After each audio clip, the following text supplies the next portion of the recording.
What's up, guys? Jerry Keys here today. Today we're going to talk about basically John Meadows' video that he just posted, 5 ways to tell that you have a bad coach. I think that he did a great job. He absolutely hit the nail on the head. So with that being said, guys, let's go ahead and break that down. Thank you to everybody new to the channel and all my subscribers, all my bell ringers. Make sure you guys subscribe if you haven't already subscribed. Make sure you ring the bell so that you know whenever I make a post. But anyways, guys, we're going to jump right into it. 5 signs of a bad coach. So number one, John Meadows said, basically crappy explanations to client questions. If you ask a question to your coach, you should be able to get at least some type of explanation. Why'd you lower my cardio, or why'd you increase my cardio? Like, say for instance, one of my clients today actually upped his cardio by 15 minutes, 15 minutes per session, three sessions a week. And the reason why I'm doing that is because I want him to be a little bit leaner at the same time. We're actually in a recomp stage, so I want him to get a little bit leaner while he's still building muscle. I don't want to take away his food. So that's exactly why I did it, and I told him, right then and there, this is why we're doing this. I'm not just taking your cardio out or increasing your cardio just because I want to see you do more cardio. I'm doing it because we want to get you a little bit leaner, and we want to keep that food high. Now the next one, no questionnaire or background information. If a coach, like John Meadows basically was saying, if you get a brand new coach, like the first time you're ever working with somebody, they don't ask you any kind of questions like, what do you eat? Like, what are you eating? Like, what is your training schedule? Like, anything, you know what I'm saying? Then the coach can't even make a plan. You know what I'm saying? The coach has to know this information to even be able to make a plan. So if they don't ask you these questions, they're probably not too legit. Now, the next thing, guys, cookie cutter plans.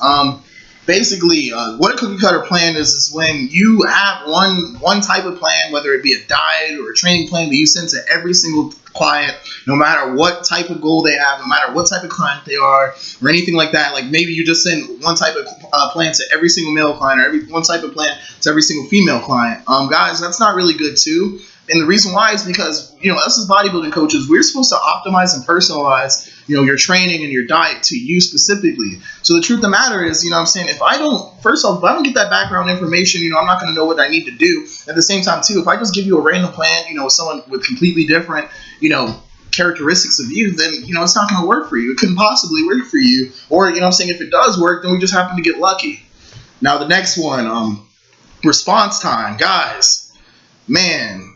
Like, if you send a message to your coach or whatever, I like to say between 24 to 48 hours. John Meadows says 24 hours, which I'm like, honestly, I need to be 24 hours because if he's 24 hours, I need to be 24 hours. He's at a much higher level. So I'll say straight up 24 hours, like he said. And once again, that's, just for normal questions, normal prep things. But if you are, getting ready to do a show like John said, you should be getting responses like every single time you send a message. I mean, granted, that coach might be busy. He might have something to do. But at the same time, too, it's very, very important the day of a show. You should be getting, those responses, within an hour or so. You know what I'm saying? Especially if you're carving up or if you're dropping water, whatever the case might be. You might need an update every few minutes. Or not every few minutes, but every 30 minutes to an hour.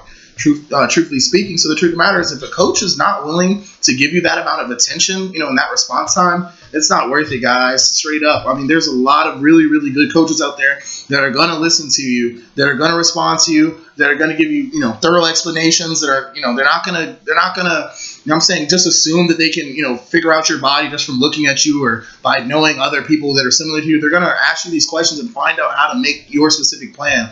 Like I said, they're going to optimize it to you so that it's best for you and you only. Guys, it's completely custom when you do an online program. It should not be, unless you just buy a standard workout plan, unless you just buy a standard meal plan, it should not be, cookie cutter or anything like that, guys. If you're buying online coaching, everything should be custom. So, basically, guys, I mean, that's really my biggest thing. I see a lot of guys out there who, they're looking for coaches and different things like that. And, they ask me, a coach didn't get back to me for X amount of time or X amount of, hours or whatever whatever it might be. And, the truth of the matter is, if it's within that 24 hours, it's fine. But guys, if they're taking, days to get back to you or not giving you good explanations or different things like that, they're probably not too legit, guys. Alrighty, guys. So the last point, and honestly, one of the most important points that John did make in his video was your coach's attention to your detail and their feedback, guys, or even their response to, different things. I'll tell you guys one specific situation. I was working with a coach and I was doing a certain pose wrong for basically that whole entire prep. Sending him that pose almost every single day, doing it wrong. And he never, that coach never said anything about me doing that pose wrong. And I actually ended up doing it wrong, at the show. And it really, really, backfired. And I ended up, taking a second place at a show that I possibly could have won.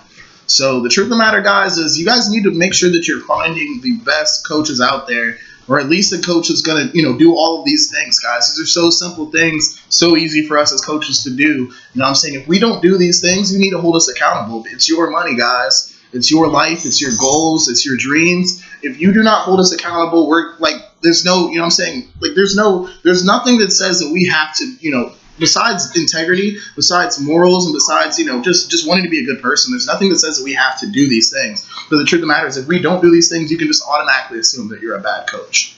But anyways, guys, thank you so much for watching this video. If you enjoyed it, guys, please be sure to share it. Please be sure to like. Please be sure to comment any questions you guys might have. And then also be sure to subscribe and ring the bell so you guys know whenever I make a post, guys. Thank you very much, and I'll see you on the next video.